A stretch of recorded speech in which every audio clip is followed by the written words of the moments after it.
Keith Pelley, MLSE top boy, was speaking to Neil Davidson, I think yesterday, Canadian Press. Really great interview, interesting comments. I got one quote for you from Keith Pelley, the top man at MLSE, right? TFC is a complete rebuild. Everything is on the table. We don't have a club identity, a club ethos. Currently, right now for TFC, I kind of realized pretty quickly that it's kind of lost its way. That bodes well. I think, doesn't it? Yeah. I have to disagree somewhat. I'm not sure it's a complete rebuild. I think there are some good pieces there, but I don't think there's any question that the team has to sort of retool in like a major way. And, it's going to be somewhat fortunate in that, there's some bad contracts that are coming off the books. They've got some important decisions to make in terms of contract options. So, and they're going to have a lot more, they're going to be in a lot better of a cap space position going into the 2025 season than they were last year.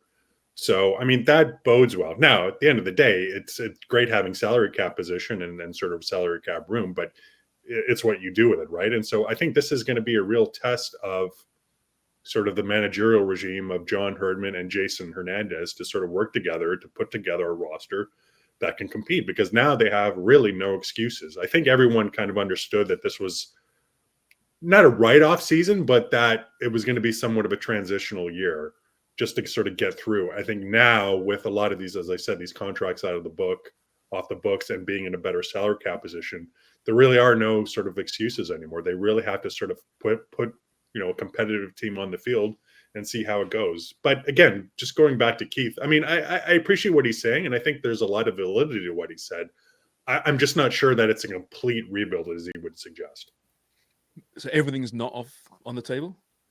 Oh, I think everything is on the table. I think, but that's every season. I mean, they say that every year, right? I mean, the last 4 years, they said, nothing can be discounted. We have to look at everything, and that's as it should be. I mean, I do think no one should be safe necessarily.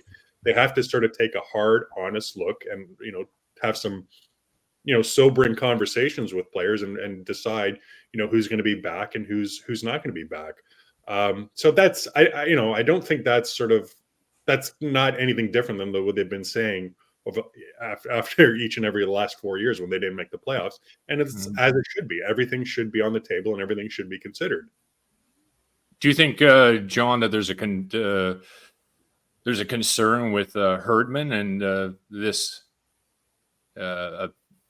investigation about the drones and whether there's a potential suspension for John?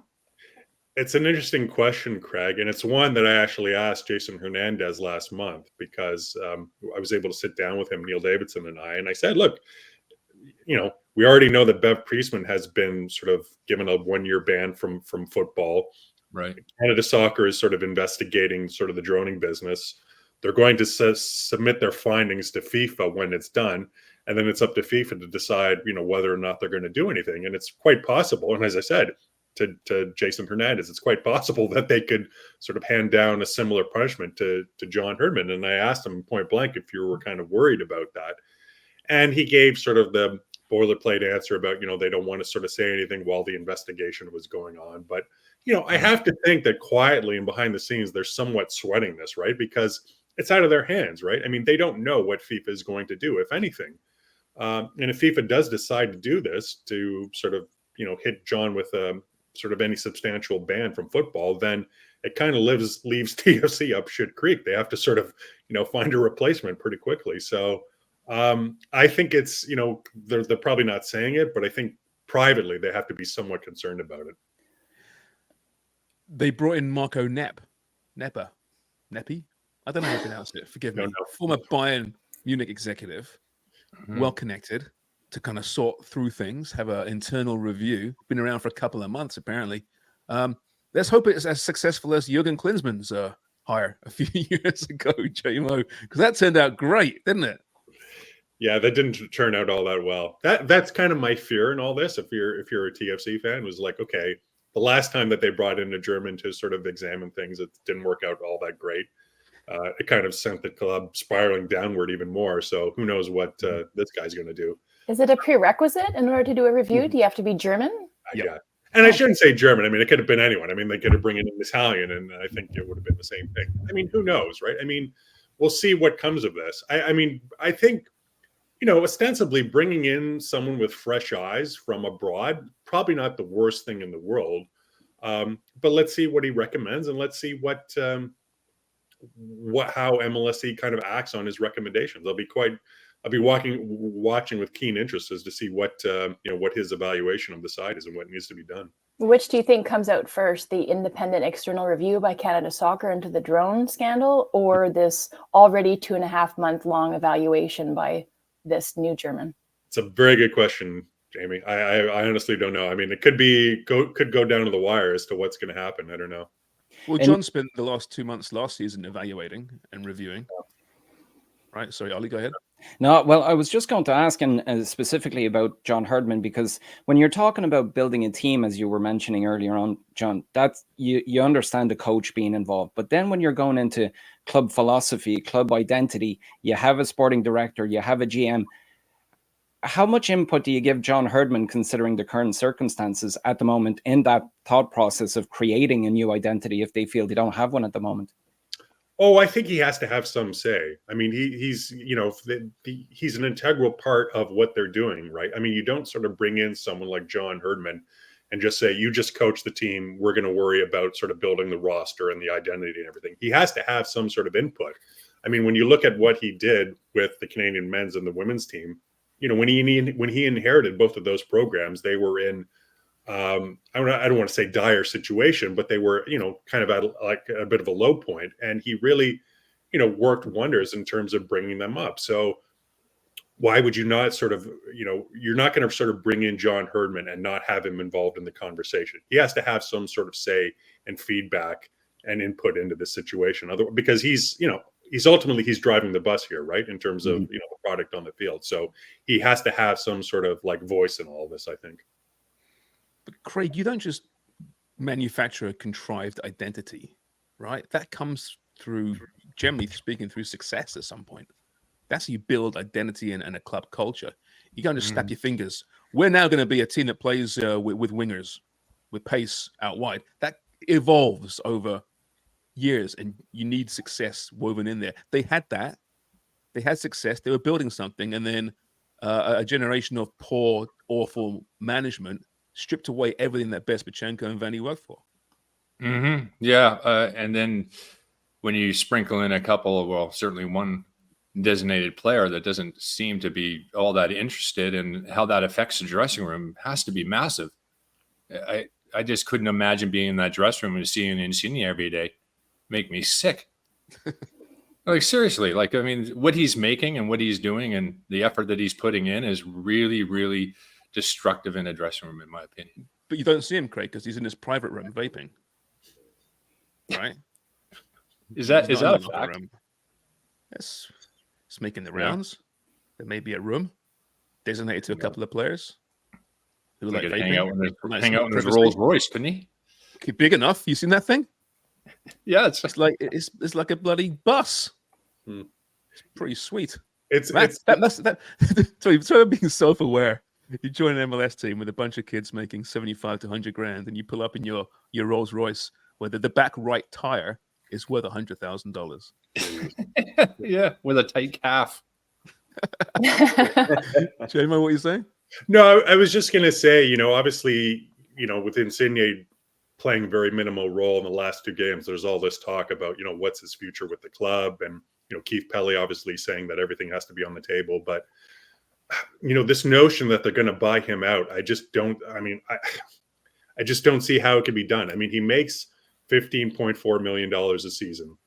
He's under contract through June of 2026, which means he has another year and a half. They're not going to pay $23 million to have him go away.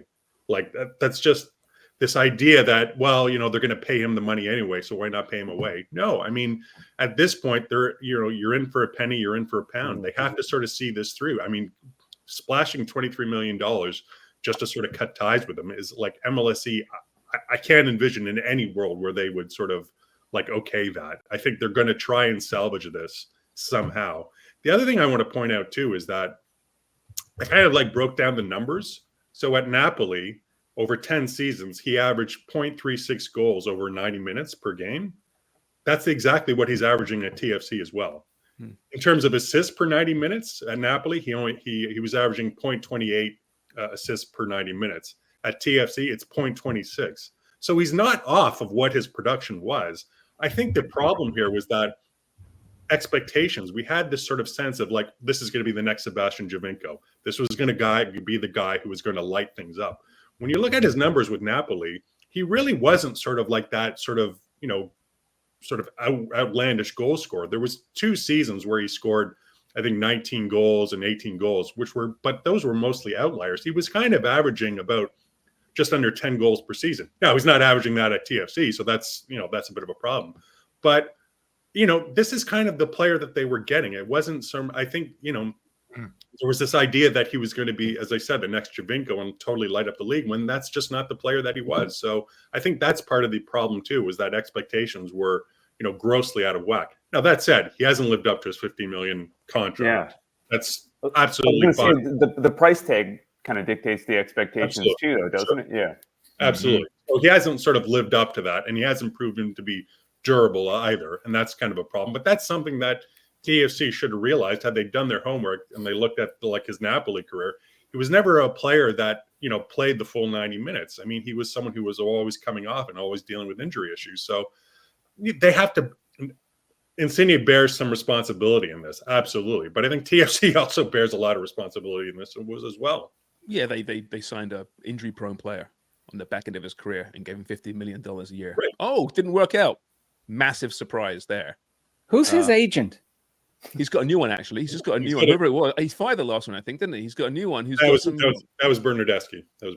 Oh, was it Bernardeschi, was it? I was about to say, you don't fire the person who managed to get you that contract. You just keep them on the payroll for the rest of your life. Oh, I get this feeling, though, Ollie, that there's this reputation we're trying to see around Europe that, the mindset is, hey, give them a call. They'll pay you a shitload of money. Don't really know what they're doing. Did Jermaine set up that WhatsApp group, or? I think it is. I think it's there. Yeah. Yes. There's Jermaine. I think Torsten Frings was the first guy to sign under it as well. And I think Mister is on there at some point. Laurent Robert is definitely there. Oh, wow. And then, certainly more recently, Berner and Insigne. Asa, and I'll get your opinion here as well, Ollie. Asa, Vancouver, who's the most unpopular signing you can remember? Is there one? Probably nothing to this scale, perhaps, or maybe there is. But there are. Mustafa Jarju, I think was the one. Yeah. There's a few. That was the one that kind of jumps out, where even get chills saying the name. What about Eric Astley? How was he viewed? That was a tough one. I think he was loved here because he'd score absolute bangers when he was playing. And a bit of a falling out, I guess, and at the exit. But I still think he's adored. You still see the Hastley jerseys. So he's definitely loved here. That's a good question. I'll have to dig a little bit. Ollie, anyone stand out from Montreal's side of things? Well, from my point of view, I don't know if you remember, Lucas Ontivero came over from Galatasaray a few years ago, and you had kids pushing from the academy who were not getting a look in, who were paid peanuts. And it was also something that's still around to some extent, that idea that you wouldn't pay your local players and then you were willing to fork out any sort of money for foreigners coming in. And he came in, an Argentine kid who was coming in. He was owned by Galatasaray, but I believe he was somewhere else on loan. And he got 440,000 at the time, which is a good few years back. So it was a good chunk of money. And he was an absolute nightmare. I mean, there was some sort of link with Drogba, but that was a stretch and a half. And what we later learned is that based on the scouting reports, everybody was going, look, this guy is outstanding. And they were signed by Mancini, who was at Galatasaray or had been at Galatasaray at the time. And that's where everybody understood that when you want to get rid of a player, you make sure that a very, very reputable person signs off on the scouting report. And I think that mistake wasn't made the same way since. Jesus, what a mess, eh? It shouldn't be that difficult, should it? But the game well, is run by idiots. That's something, though, if you want to get into the culture of the club, they haven't had a proper scouting department for, well, ever, really. And I think that was even an issue under Olivier Brett, because he did a good job and he was basically the one calling the shots on the scouting, and he was watching a ton of matches. But once he left, there was no structure in terms of scouting and recruitment. So that's something that they're working on really hard at the moment. In time for the off season, do you think? I don't know. I think they'll still be. That's why Corey Ray was brought in as a consultant. I think he was a major part in bringing Jaquil Marshall-Ruddy in from Toronto. Caden Clark as well, who's been an absolute steal for 50,000 in allocation money. I mean, he's been outstanding since he got here, just not the same player. So I think MLS wise, Corey Ray is going to have a lot of responsibilities over the next few months. And in Europe, they can always lean on Bologna, because that club is owned by Joey Saputo as well. So I think that's more kind of the hybrid band-aid over the next few months. And hopefully as of next year, they'll have a proper recruiting system. Hey, Dubs, when will the Roses be making their first signing? Very, very soon. Really? Yeah. Like how soon? We're talking like a month? Really? Sure. And you're going to start to see announcements across the league very, very soon. I would say even nearer than that, or like shorter term than that, next couple of weeks maybe. Hopefully you're going to be breaking the news here on Footy Prime. I'm like hearing myself speak, and I'm like, maybe I shouldn't say that. Be on the lookout for some player signings. As long as it works out better than Montreal's first MLS signing. Do you remember it was Nelson Rivas coming in from Inter Miami, who in 2013 hadn't played in 13 months. They went and they played their first MLS playoff match. It was Halloween night in Houston. I was there. And somebody asked us, Rivas, is he really playing? I said, yeah, he's playing first time in 13 months. One of two things are going to happen. He's getting sent off or he's scoring the winner. I mean, there's just no other alternative. In between. And he got sent off, and we got a big, big thank you from the Houston play-by-play after that match. You know who Toronto FC's first ever signing was? I can't remember. No, he's very forgettable. J-Mo knows. Jimmy Brennan. Jimmy Brennan, yeah. Oh, that's right. That was the first? Yeah. He was the first. I thought that was a few months in. Wow. No, fair play. Just seen that way. Somewhere Jimmy just kind of twitched a little bit because he's not that memorable. It's like, fuck.